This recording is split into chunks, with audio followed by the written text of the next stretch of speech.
mekar umurnya tua. Bawa pedang bukanlah petani. Apa kabar hadirin semua? Selamat datang di acara ini. Masih bersama saya Wahyu Aditya dalam acara podcast Bersua, Bea Cukai Karimun Bersuara dalam episode 3. Kali ini kita kedatangan narasumber baru nih. Teman saya juga, rekan saya, senior saya yang akan memberikan informasi mengenai materi yang akan disampaikan pada kali ini. Tapi sebelum saya masuk ke materinya dan kenalan sama narasumber kali ini, saya ada pantun, Bang. Oh iya, siap. Buat Abang nih. Ingin rasa, ya biar lebih mudah ya. Iya. Ingin rasa memakan kari, Ya. kari cendawan, batang keladi. Ya. Girang rasa tidak berperi, bertemu dengan Abang Afdal Fadli. Gimana Bang? Afdal ini. Oh iya. Kan inisial ya. Inisial. Gimana kabarnya Bang Afdal? Alhamdulillah sehat selalu. Saya selalu Kita bersyukur lah ya sampai sekarang juga masih selalu sehat. Walaupun wilayah di Karimun ini kan di tengah samudra ya. Jadi jauh dari peradaban. Selalu aman di sini.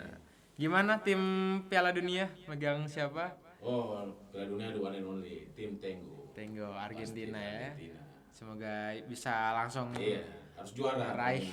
Nah, next time mungkin Messi udah nggak main lagi. Nah. Ini kita bahas Messi apa Piala Dunia apa ini? Intro dulu, intro biar dulu. pencairan Iya. suasana. Iya. Yang sampai saya terbawa ini jadi komentator bola ini. Oke, Bang Abdal, kali ini kita akan membahas mengenai materi yang udah sering kita bahas sebelum-sebelumnya. Mungkin di luar juga teman-teman udah pernah mengalaminya juga. Mungkin kalau misal datang dari luar negeri, karena kali ini kita akan membahas mengenai barang penumpang nih Bang. Mungkin dari teman-teman semua ada yang belum tahu mengenai ketentuan barang penumpang atau berapa fasilitas pembebasannya seperti itu. Mungkin Bang Abdal boleh perkenalan dulu sebelumnya? Untuk ini ya. Jadi sebenarnya gini. Kalau untuk barang penumpang ini mungkin kita lihat ininya dulu ya. Dari sisi tempat kedatangan penumpang. Jadi sebelum kita masuk ke barang penumpang, kita ceritakan dulu sedikit tentang di mana sih penumpang itu turun, tiba, ya kan? Siap. Kita kan di sini kalau di Karimun ini kan penumpang yang dari luar negeri itu dengan moda kapal laut. Nah, di sini kita kapal feri kan. Yeah. Kapalnya dari Singapura dan Malaysia. Jadi kalau kita mau cerita tentang terminal kedatangan kita di sini, ya memang saya itu ingin mengenalkan dulu bahwa terminal itu mungkin kita belum masuk ke barang penumpangnya dulu ya. Kita mau kenalin dulu bahwa terminal itu sebenarnya wajahnya kita, terasnya negara kita. Jadi apapun yang terjadi di teras kita itu bisa menjadi kesan pertama dari para penumpang yang datang dari luar negeri. Oh ini loh orang-orang di Indonesia seperti ini. Mereka bisa menjadi gambaran pertama. Nah, terkhusus untuk bea cukai dengan keberadaan petugas kita di terminal kedatangan internasional itu juga bisa menjadi kesan pertama. Jadi bisa mewakili lah kesan mereka. Oh, bea cukai Tanjung Balai Karimun itu seperti ini. Jadi memang kita harus benar-benar fix dan firm ketika bertugas di terminal kedatangan penumpang. Oke, jadi bisa dikatakan bahwa terminal itu salah satu wajah kita ya, Bang ya, dalam melakukan tugas, melakukan kewajiban kita mengawasi orang keluar masuk seperti itu. Jadi memang harus kita di situ harus kelihatan tampil sempurna. Siap. Ya walaupun sempurna itu nggak bisa, tapi kita harus berusaha untuk tampil sesempurna mungkin dan terbaik mungkin. Karena orang yang datang berbeda-beda, bisa jadi orang yang datang hari ini, bisa jadi orang berbeda lagi yang datang besoknya. Jadi memang benar-benar harus kita tampilkan yang terbaik lah di terminal penumpang itu. Oke, kalau mengenai kewajiban ya. Kewajiban untuk para penumpang. Sebenarnya kan penumpang itu yang datang di terminal kedatangan penumpang itu kan bukan sekedar penumpang aja, ada juga kru kapal. Ya, kru kapal kan juga tetap punya batasan-batasan dalam membawa barang. Tapi mungkin kalau kru kapal kita nggak usah terlalu bahas lah ya, karena udah rutin lah ya. Karena yang perlu kita tahu ini yang penumpang ini nih, apalagi kalau pengalaman saya ya terkait penumpang ini. sebenarnya kalau penumpang luar negeri itu cenderung WNA ya, yang cenderung lebih patuh, lebih paham lah dengan situasi bea cukai di setempat itu. Justru malah kadang penumpang dalam negeri itu yang lebih susah agak ngeyel ya. lebih ngeyel mereka tuh. Padahal kalau mereka keluar negeri, mereka tuh patuh banget. Patuh sama negara Mereka itu. mau keluar negeri itu mereka udah pikirin duluan gimana kalau ketemu sama misalnya bea cukai di luar negeri. Tapi begitu kembali dari luar negeri, nah sikap untuk ngeyelnya itu, bahasa ngeyel apa sih? Melawan-lawan gitu lah, susah untuk dikasih tahu. Itu cenderung justru kita sendiri yang susah. Itulah salah satu tantangan di terminal penumpang itu, biasanya bukan dari warga negara asing, malah dari warga negara kita sendiri gitu. Mungkin karena mereka merasa sekampung atau sesama warga, cenderung mereka yang lebih ngotot daripada warga negara asing. Warga negara asing kadang kalau kita udah dikasih tahu, mana ya? Aja dulu, kita matiin dulu ya.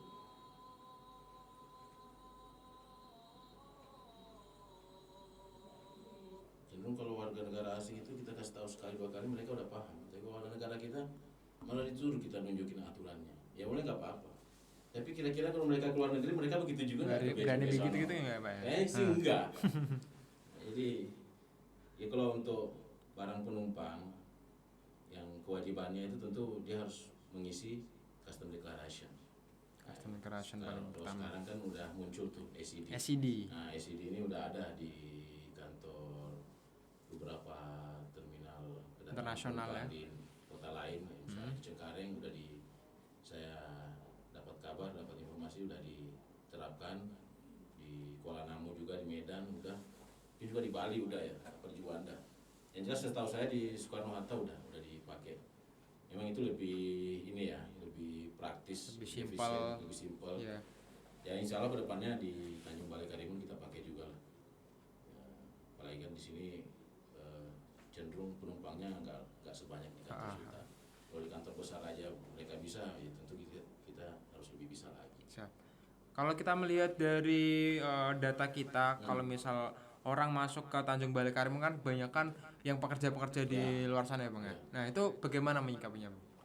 Nah itu kalau salah satu yang saya teliti ya, saya lihat-lihat di kita ini sebenarnya lebih banyak dari TKI kita.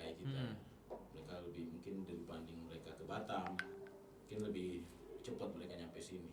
Cenderung sih di sini nggak terlalu ribet. Mereka kan udah sering bolak-balik, mereka udah tahu. Kalau saya perhatikan di situasi terminal kita di sini nggak kalau misalnya dalam kantor itu nggak seribut lah di kantor-kantor besar. Jadi tapi memang yang paling mendasar yang saya dapat cerita, kadang komunikasi dengan petugas-petugas teman-teman kita di lapangan yang ada di terminal, itu penumpang kita itu masalah pembebasan itu yang paling utama mereka sering tanyakan ya. Nah, mereka merasa setiap penumpang itu langsung berhak. Kita kan dapat pembebasan $500. $500. Nah, mereka merasa setiap mereka datang mereka berhak tanpa melihat jenis barang apa yang mereka bawa. Nah ini baru kita masuk nih ke jenis barang. Siap. Yang bisa mendapatkan pembebasan. Ini kayaknya memang perlu teman-teman penumpang yang sering bolak-balik itu harus ngerti batasan antara personal use dan non personal use. Yang paling sering jadi masalah yaitu personal use, kapan dia masuk kategori personal use, kapan dia masuk kategori non personal use. Nah itu kayaknya apalagi di daerah kita di sini kan mungkin belum terlalu paham mereka. Kalau sekedar untuk kewajiban pemberitahuan mengajukan CD, saya pikir yang terjadi sekarang udah jalan, nggak perlu lagi kita banyak menjelaskan tentang CD itu, karena mengisi CD itu bisa dilakukan di atas sarana pengangkut sesaat sebelum tiba atau setelah tiba. Kan saya lihat di kita ini udah disiapin juga. Iya. Udah jelas apa itu pojok-pojok tempat untuk mengisi CD. Jadi kayaknya sebelum mengisi CD tinggal ngikutin aja formnya, kayaknya udah gampang, udah enggak. Nah mungkin teman-teman di sini kan masih belum tahu Bang terkait perbedaan antara personal use dan non personal use. Apakah dari jenisnya atau dari kegunaannya atau dari harganya? Mungkin bisa dijelaskan Bang. Nah sebenarnya sini nih, kalau masalah personal use dan non personal use itu Ini dari kata bahasanya aja kan, personal pribadi. Ya kegunaan untuk pribadi, non personal ya kegunaan yang di luar pribadi. Nah di sini kadang yang di sinilah betul-betul di kemampuan dari petugas kita untuk memisahkan, termasuk juga untuk menjelaskan ke pemilik barang. Oh ini barang bapak bukan personal use. Kadang mereka datang kan, oh ini memang untuk saya pakai, tapi saya pakai bukan. Nah yang dimaksud personal use itu sebenarnya dia melekat di badan untuk keperluan pribadi dia, bukan untuk misalnya ya ini kepentingan pribadi untuk keluarga saya, anak saya kan pribadi saya, dan nggak begitu. Yang melekat di badan seperti mungkin jam tangan, handphone, perhiasan dan jumlah yang wajar. Yeah.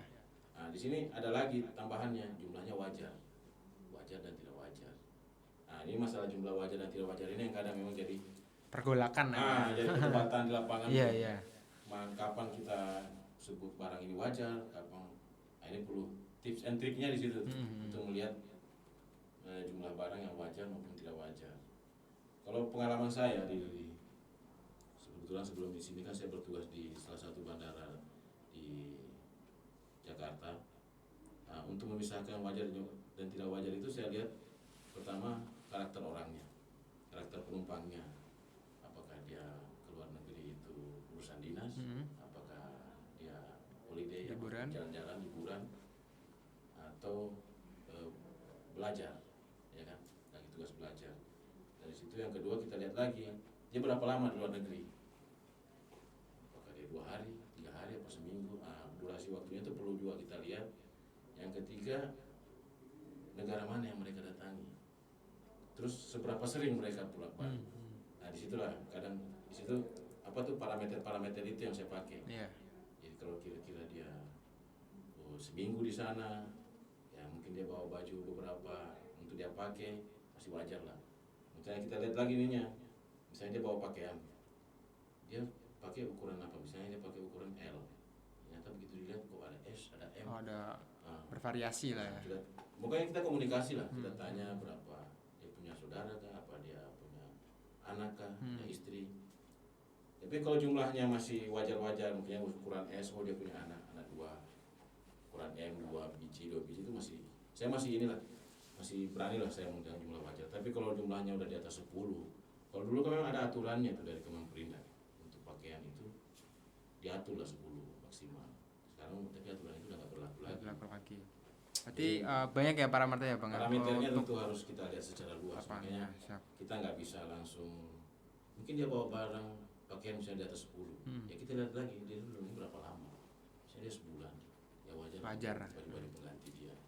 Ya tapi kembali lagi, makanya di antara saya kemarin saya sempat usulkan ke Bapak pimpinan kita di sini, ya di antara petugas itu memang perlu ada kesepakatan masalah wajar dan tidak wajar.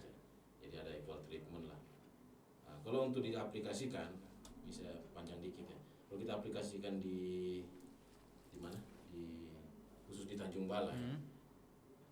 Secara durasi waktu kita jalan dari Balai ke Malaysia apa Singapura kan cenderung dekat. Jadi kalau dilihat mereka bawa jumlah banyak, kayaknya sih di sini agak udah masuknya non personal. Kalau jumlahnya udah banyak begitu, karena kan gampang untuk bolak-balik, biaya tiket lebih murah. Kalau misalnya dia tiba-tiba datang bawa barang banyak, itu yang jadi pertanyaan, buat apa jumlah barang, keperluannya banyak banget. Sementara di satu sisi dia bisa gampang untuk datang lagi ngambil barangnya. Termasuk juga sebenarnya untuk barang yang dia pakai kayak mesin-mesin atau barang yang dipakai untuk keperluan rumah tangga. Ini juga harus jadi atensi kita juga. Kalau 1 biji 2 biji mungkin masih bisa lah kita mengerti untuk keperluan dia. Tapi kalau udah jumlahnya banyak, ya itu lebih dari 2 saya udah nggak ini. Bisa lah ya. Bisa. Walaupun kalau alasannya buat keluarganya, keluarga besarnya gitu ya. Ya tetap ya untuk free 500-nya kita kasih. Misalnya dia bawa barang bu, tapi lebih dari itu langsung kita kategorikan non personal. Nah ini memang harus perlu ada aplikasi di lapangan. Nggak bisa kita langsung. Kalau di terminal itu yang gitu, nggak bisa kita letterlet sesuai aturan. Benar-benar kita ini banyak lah parameter yang harus kita perlu banyak kebijakan. Tapi nggak melanggar aturan. Yang penting kan tugas pertama kita adalah mengamankan hak-hak keuangan negara. Siap. Itu yang paling penting tuh. Kalau misal tadi kita kategorikan personal use sebagai barang pribadi yang melekat sama penumpangnya, Pak. Nah, kalau misal pejabat bea cukai menetapkan bahwa barang itu adalah non personal use, apa aja sih ketetapan yang harus dilaksanakan atau harus dilaporkan gitu sama penumpangnya? Oh iya, kalau misalnya begitu kita tetapkan ini non personal use, otomatis tarifnya udah bukan tarif, otomatis $500 udah nggak dapat ya. Kebebasan 500 itu langsung kita semua dihitung dari nilai barangnya dari tiap barang. Oh gitu. Dan tarifnya pun udah berbeda. Tarifnya udah tarif pakai tarif MFN ya, tarif normal. Tarif normal ya. Kalau personal use tadi kan kita belum bahas tadi. Tarif personal use kan tarifnya masih flat ya. Flat. 10% biaya masuk. PP-nya sekarang 11% ya. Terus ada PPH. Kan mengikut ke NPWP. NPWP-nya itu ada ininya lagi, ada breakdown-nya lagi untuk sesuai dengan barang yang ada. Tapi begitu dia non personal use, ya tarifnya mengikuti tarif yang di buku tarif. Buku tarif kepabeanan Indonesia. Kalau istilahnya sini MFN. Mas Favorit. Ya, dan itu harus didetailkan. Misalnya barang A tarifnya sekian, barang B sekian, itu harus detail. Siap. Kalau di personal use itu bisa diakumulasi. Misalnya kan nih, dia bawa handphone 2. Jumlah barangnya 10 juta misalnya totalnya. Tetap $500 kita kasih. Bisa dia bawa handphone, dia bawa laptop. Itu kan HSnya beda. Yeah. Tarifnya, buku tarifnya kan, tarif barangnya beda. Escortnya beda. Itu harus tetap dijumlahin aja. Jumlahin karena tarifnya flat. Tarifnya flat jadi bisa diakumulasi. Oh gitu. Bisa ditotal harganya. Jadi kalau misal ada bawa barang kategorinya beda dan itu masuk dalam personal use, itu bisa diakumulasikan nantinya harganya. Sisanya baru dikenakan BM sama Ya, PPN-nya seperti itu. Misalnya total 10 juta dipotong $500 free, ya anggap $500 itu sekitar 7 juta 8 juta. Juta 500-an. Nah, 7.500.000 ya, sisanya 2.500.000 itu yang dikenakan. Tarif personal use. Personal use ya. Itu ya 10%, PPN 11%, PPH-nya itu mengikut ke NPWP-nya. Kalau punya NPWP dia cenderung ke 7,5.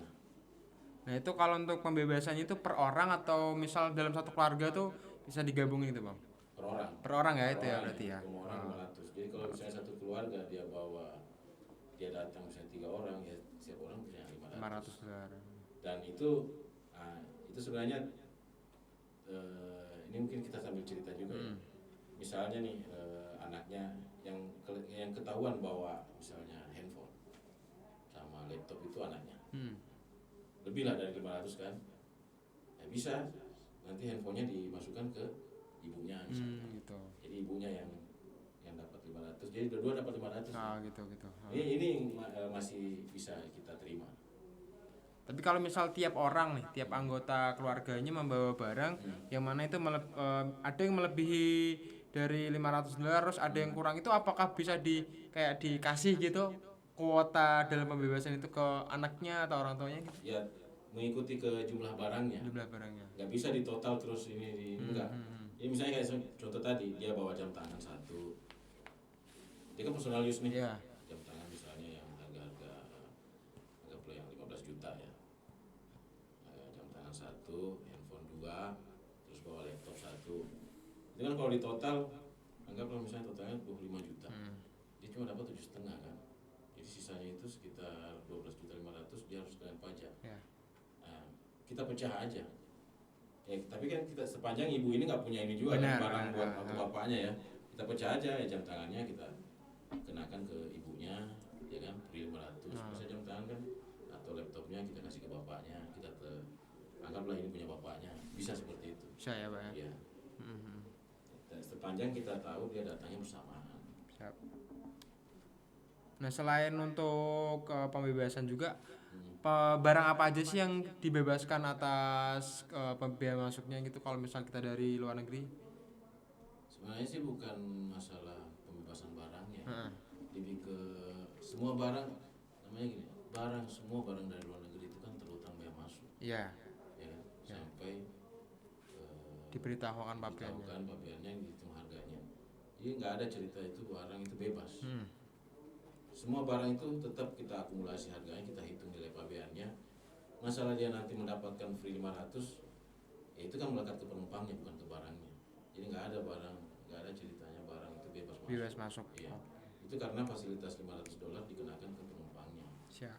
Ya mungkin dia cerita, mungkin dia bisa cerita nih, kemarin saya bawa jam tangan, bawa handphone nggak bayar tuh, karena itu bisa jadi orang luar menganggap kalau bawa handphone gratis, enggak, dia dapat free 500. Jadi free-nya itu ke penumpangnya, ke orangnya, bukan ke barang. Mungkin dari teman-teman juga ada yang beranggapan bang, kalau misal bawa HP nih, untuk kan biasanya orang mikirnya kalau misal bawa HP dari luar negeri diberikan fasilitas besar $500. Ya, Nah itu apakah berlaku juga ke HP-nya aja atau ke seluruh bawaan barangnya? Misal bawa baju juga nih, buat bajunya $500, buat HP-nya $500, apakah seperti itu gitu? Itu diakumulasi.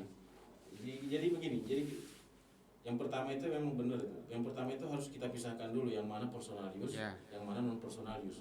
Bisa jadi di satu orang penumpang itu dikenakan dua treatment ini. Jadi mungkin HP-nya, dia bawa HP, dia bawa bajunya berjumlah banyak nih. Misalnya satu koper lah. Itu otomatis harus kita pisahkan. Itu kita pisahkan, kita anggap ini non personal use. Ya nanti penghitungannya beda. Enggak bisa dia dapat 500 di situ. Ya, kita pisahkan dulu yang mana personal use-nya, yang mana non personal use-nya. Yang non personal kita pisahkan. Personal use-nya mungkin di situ ada yang seperti saya bilang tadi, mungkin ada jam tangannya, ada laptopnya, ada ini. Kita akumulasi dulu harganya total semua. Kita akumulasi, baru kita berikan $500. Nah, masalah non personal use tadi, ya itu penggunaannya udah bukan ini lagi, dia masuknya PIBK kan, pemberitaan impor barang khusus. Nah itu hitungannya udah tarif sendiri. Jadi memang dari awal personal dan personal ini harus kita pisahkan dulu, dan ini harus jelas. Nah yang begini ini yang harus memang dipahami oleh teman-teman atau setiap penumpang yang datang ke Indonesia. Jangan selalu menuntut begitu datang $500 saya mana pak, padahal barangnya non personal, dia bawa mesin, udah jelas-jelas mesin ini, ya pak mesin ini saya pakai untuk mobil saya, nggak bisa begitu. Ini kan mobil saya mobil pribadi saya pak, ini mesin saya buat gantiin spare part di mobil saya, nggak bisa. Itu tetap masuk non personal use. Terus kemudian kalau misal kita membawa barang tapi nggak sama barangnya nih bang, Ya. Apa itu gimana sih ketetapannya, ketentuannya gitu gimana? Itu kan kalau di kapal laut dia ininya kan 15. Kalau kita kan kita sesuaikan dengan Tanjung Balai Karimun, kapal laut ya. Itu masih ada spare waktu yang diberikan 30 hari sebelum kedatangan penumpang dan 60 hari setelah tanggal kedatangan penumpang. Itu masih bisa dikategorikan barang impor bukan penumpang. Nah, nanti barang-barangnya itu tetap kembali lagi, dilihat lagi yang mana personal use, yang mana non personal use. Free 500 masih berlaku masih ya? ada sama dia. Kemudian untuk pemberitahuannya gimana tuh bang? Pemberitahuannya biasanya begini lewat kargo Ya. Nah, sepertinya di sini kita belum ada kan. Belum ada ya. Ini biasanya yang kargo itu ada mekanismenya sendiri. Nah, kalau kayak pengalaman saya di kantor sebelumnya itu di Soekarno Hatta, itu lewatnya perusahaan jasa titipan atau ekspedisi luar negeri. Ekspedisi dalam negeri yang untuk melayani kedatangan barang-barang dari luar negeri. Kalau di namanya misalnya perusahaan jasa titipan ya, misalnya DHL, misalnya FedEx. Nah, sepanjang dia bisa menunjukkan bahwa barang ini adalah barang saya, maksudnya barang yang saya cuma datanya nggak bersamaan, ya tentu kita cek lagi paspornya, kita cek boarding passnya, kita cek nanti pasti ada pemberitahuan tuh dari misalnya nih, kalau misalnya pelajar dia ada buktinya bahwa dia habis belajar di sono, ini barang-barang dia, semua tetap ada lah yang kita cek dokumentasi yang diperlukan untuk itu. Tapi spare waktunya itu kalau pesawat udara yang kalau kemarin itu pesawat udara kalau di Suta itu ya, dia 30 hari sama 15 hari, 30 hari sebelum datang sama 15 hari. Jadi bisa jadi barangnya datang dulu, penumpangnya nyusul, atau penumpangnya udah datang tapi barangnya dikasih spare waktu itu 30 hari sebelum 15 hari. Mungkin dari teman-teman juga agak bingung bang, kalau misal kita nggak datang sama barangnya, bisa juga kan itu istilahnya dikatakan barang kiriman ya, barang kiriman. Nah, Iya. kalau misal modusnya kayak gitu gimana untuk mendapatkan pembebasan $500 itu?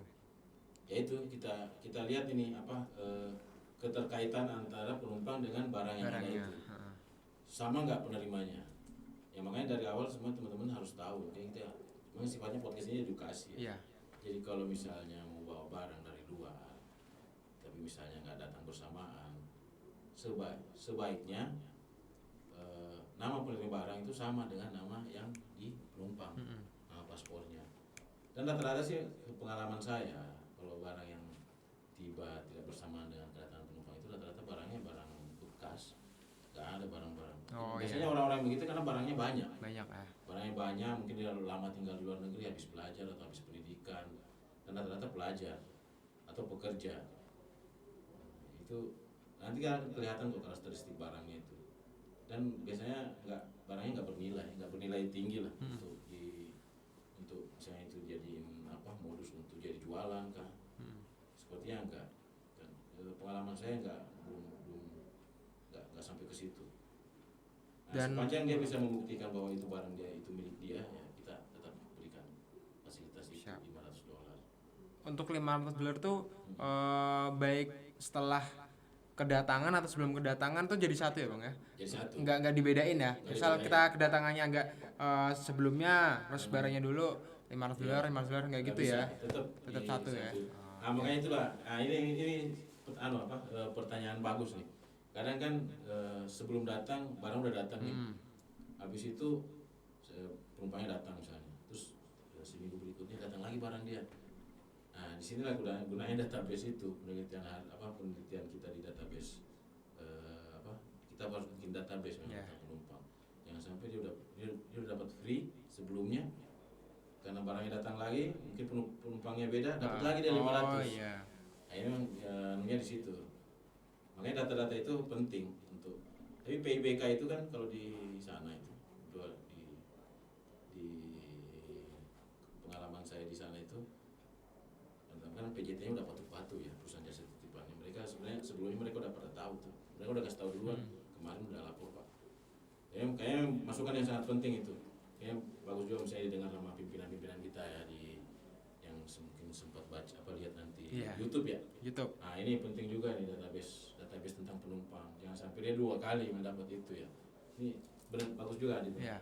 Ini mungkin dari teman-teman melihat adanya ketentuan celah antara peraturan sama realitanya, bisa dijadikan keuntungan bagi orang-orang yang tertentu gitu yang bertanggung jawab. Gitu. Masukan yang sangat bagus ini. Kemudian kalau misal kita melihat barang penumpang itu kan banyak ya Pak ya ini ya modus-modusnya gitu kan seperti yang tadi dibilang juga.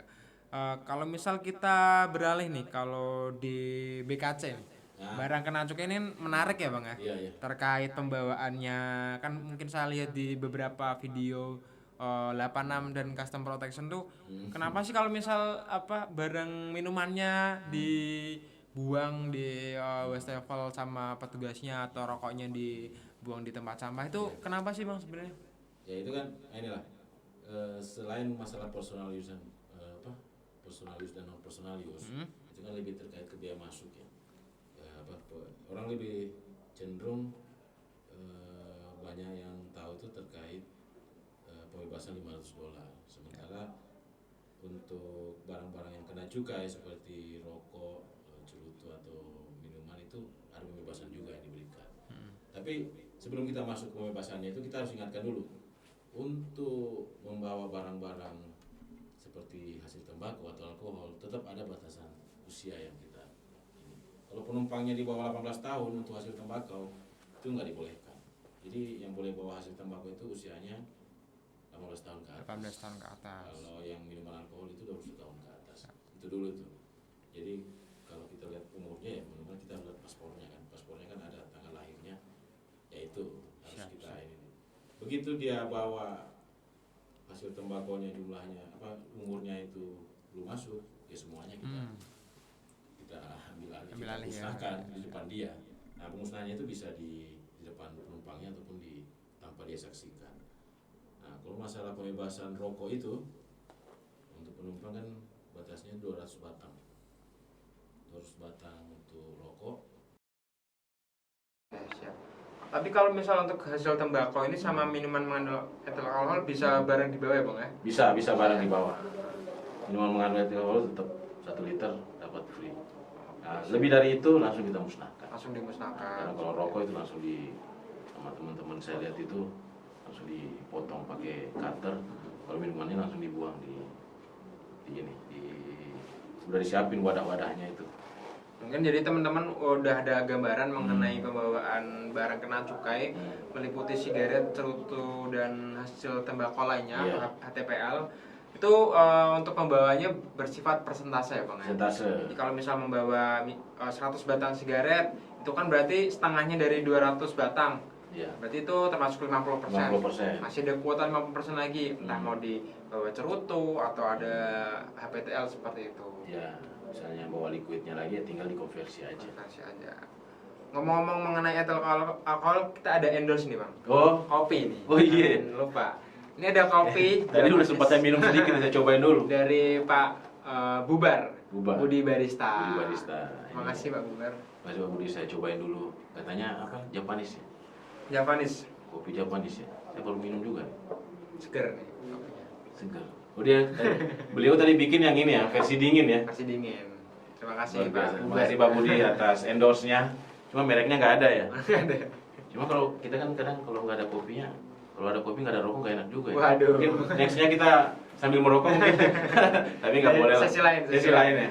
Kita minta izin dulu sama pimpinan kita ya. Boleh nggak sambil podcast Karena sambil kalau merokok? orang Melayu nggak ngopi kurang asik. Iya. Ngobrolnya. Salah satu ciri khas di Tanjung Balai ini ngopi ya. Habis sholat subuh, udah pagi-pagi udah ini. Di Botan Iya. ada ramai. Ya, mungkin sambil ceramah agama kali ya. Asal jangan gibah aja.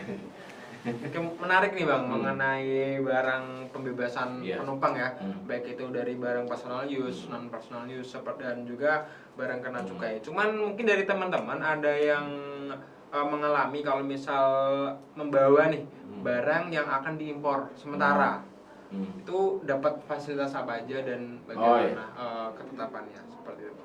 Kalau untuk barang yang datang, misalnya gini, dia bawa barang, misalnya ada event, ada pameran, ada pameran. Ada 2 pilihan. Kalau di pengalaman saya di kantor sebelum itu ada namanya kata karnet. Tapi itu lebih ke barang yang artinya itu kegiatannya itu dalam setahun itu rutin. Jadi udah ada jadwal-jadwalnya. Jadi pada dia selalu bikin-bikin. Nah, kalau kata karnet dari fisik, kalau di kita itu yang membuat itu dari Kamar Dagang Indonesia. Kadin ya. Kadin yang gitu.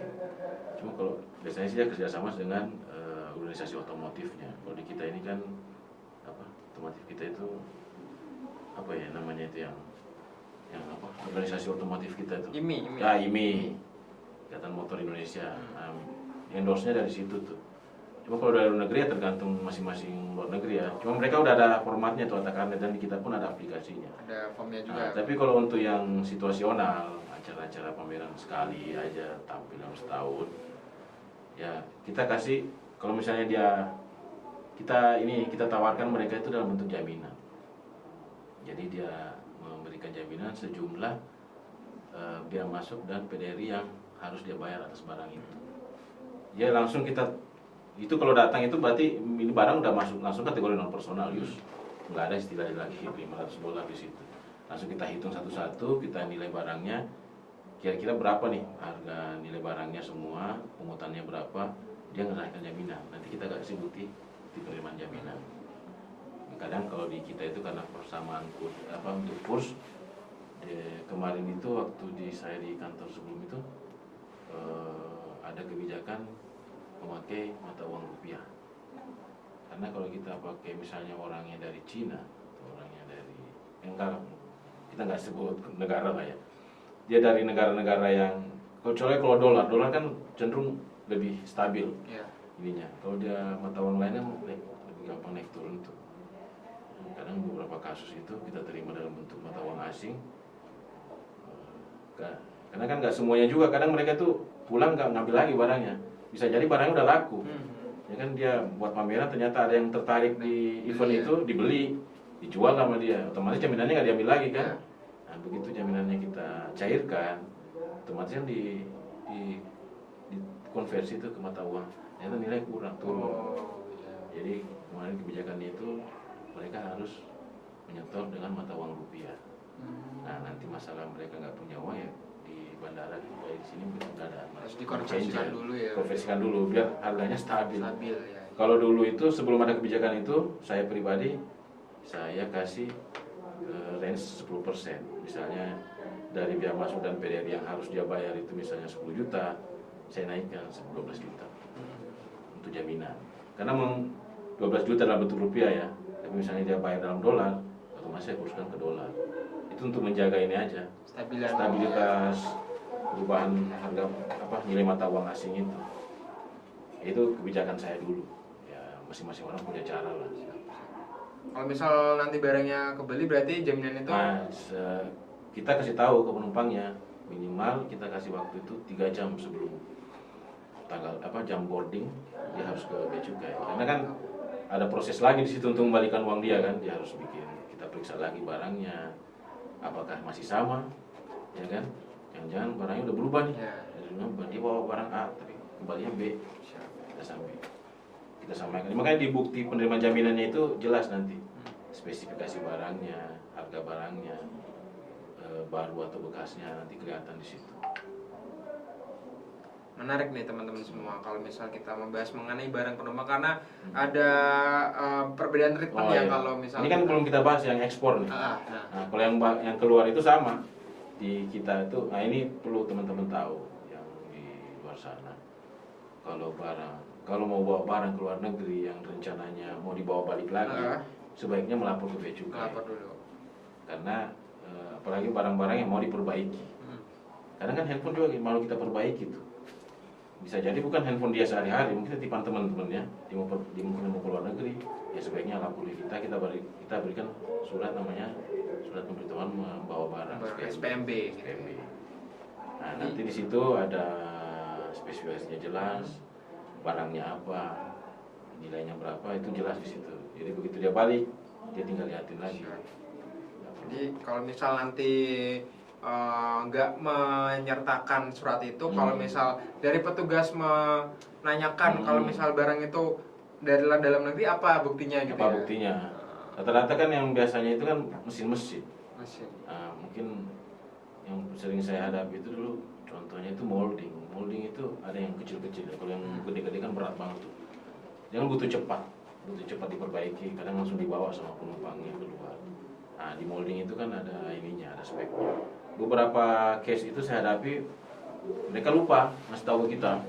Tiba-tiba datang bawa molding, dan rata-rata molding itu kan bekas, barang bekas. Karena bawa sono untuk diperbaharui lagi cetakannya. Ya mau nggak mau kita, ya karena barang bekas kan nggak boleh masuk dalam negeri ya. Iya betul.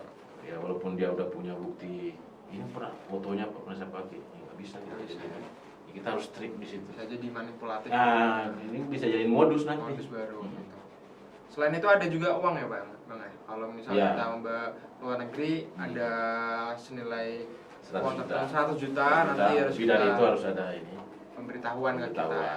Siap. Begitu pun datang. 100 juta itu bukan bulan dalam bentuk ini ya. Itu katanya nanti ada sesi sendiri ya untuk mata uang ya. Mungkin nanti. Ya. Karena ini agak panjang ini. Ya. Kalau mata uang, yang jelas 100 juta itu bukan dalam bentuk uang aja, bisa dalam bentuk cek atau deposito atau barang yang deposito yang senilai dengan instrumen pembayaran senilai 100 juta atau lebih harus dibayar. Nanti ya sesi berikutnya mungkin ada teman-teman yang lain yang lebih paham ya. Mungkin dari Bang Abdal nih ada yang mau disampaikan mengenai barang penumpang ke teman-teman semua nih. Sobat BK pendengar podcast. Oh iya, ini kita cerita dikit lah ya. Jadi dulu itu pernah nih, saya datang waktu saya tugas di Soekarno-Hatta itu, penumpang dari, kalau nggak salah dari Hong Kong itu, atau dari Taiwan tuh. Dia itu antara salut apa bingung lihat petugas kita. Ya mungkin lihat kita ini kan ramah-ramah ya, ramah-ramah. Mereka malah bingung lihat petugas kok bea cukai Indonesia. Ya mereka pakai bahasa inilah ya. Bahasa campur-campur lah antara bahasa Inggris dan bahasa Cina. Tapi intinya tuh mereka bilang bea cukai ini termasuk yang paling ramah. Dia udah keliling beberapa negara itu rata-rata tampilannya serem. Serem. Lihat bea cukai itu mereka udah takut duluan. Di kita mungkin karena orang timur ya, udah terbiasa dengan budaya timur yang ramah, sopan. Mereka malah menyarankan supaya kita tampil seram. Karena gimana, ini kan menghadapi penumpang dari luar ini harus tegas. Ya, itulah salah satu masukan dari itu. Mereka justru lucu mereka lihat kita. Ya, tapi memang udah bawaan kita begitu. Apalagi kita kan udah ada SLA ya, Service Level Agreement. Ya memang kita harus dituntut begitu. Dan budaya kita memang udah budaya orang ramah. Itu yang saya jelaskan ke mereka. Tapi kalau masalah tegas, ya bisa tetap ramah tapi tegas bisa kan ya. Cuma ya itulah kadang keramahan kita itu dimanfaatkan, dianggap kita inferior. Tapi rata-rata sih kalau WNA itu ya kembali lagi cerita awal tadi, WNA itu cenderung lebih kooperatif. Yang susah malah warga negara kita sendiri. Iya. Ributnya aduh. Kadang mereka yang kadang lebih pintar minta aturannya. Kalau udah ngomong aturan, mana aturannya? Karena kan kita udah bea juga, udah pakaian dinas.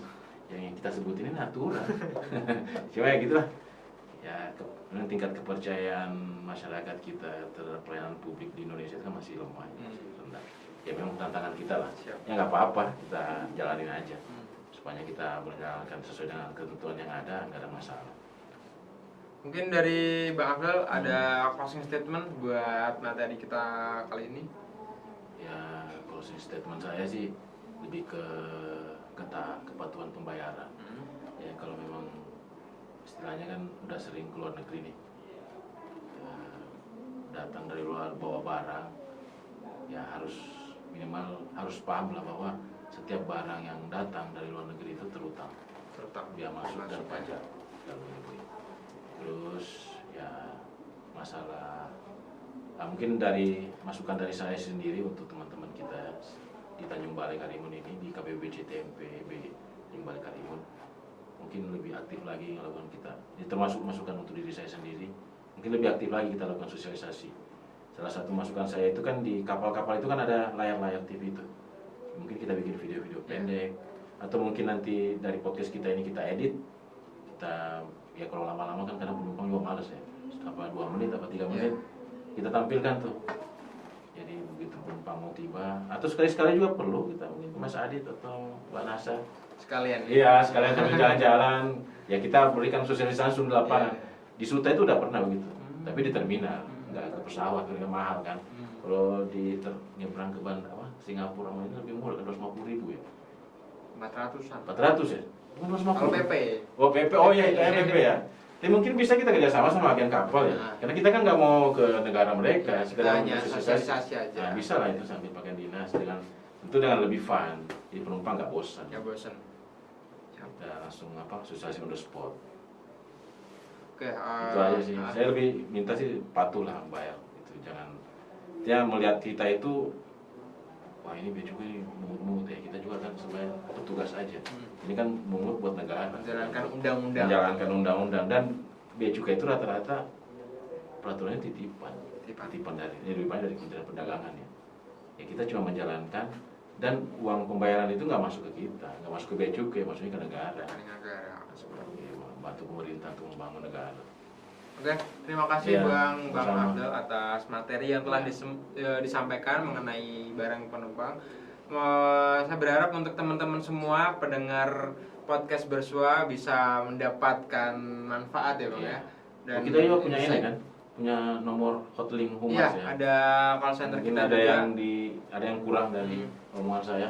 Siap. Bisa ditanya lagi. Mungkin nanti kritik saran bisa disampaikan di aja. Instagram, milenial ganteng ya kan. IG saya atau di IG kantor. Ke saya bahaya nanti. Bea Cukai Karimun atau mungkin dari teman-teman ada yang mau materi yang ingin dibahas ya, Pak? Boleh. Boleh banget kita tulis di DM. komen bawah. Komen di Ini di mana? Di YouTube juga ada. Oh, di IG juga ada. Boleh. Boleh. Ada. Oke. Ketemu datang langsung, ketemu Mas Adi. Bisa langsung datang ke kantor KPBC TMPB Tanjung Balai Karimun. Terima kasih Bang Afdal atas waktu dan kesempatannya. Mungkin ada pantun penutup? Saya mana pantunnya tadi? Saya udah tulis tadi, kayak dikirim sama ini. Pantunnya pagi-pagi perut sembelit. Cakep. Ini kayak diri saya ya. Kayak tahu aja yang bikin itu. Habis kopi. Pagi-pagi perut sembelit. agar cepat sembuh minumnya Oralit. Kalau berani beli barang elit, jangan sampai bayar pajak jadi sulit. Itu dia. Jangan Terima kasih yang ngirim pantun tadi. Kayaknya udah cocok jadi orang Melayu ya. Kita juga ada pantun nih Bang. Oh iya. Siang hari makan kuaci, makan bareng sama Ibu Asih. Cukup sekian acara hari ini. Saya ucapkan banyak terima kasih. Sampai jumpa ke acara podcast bersua episode selanjutnya. Terima kasih. Sama-sama.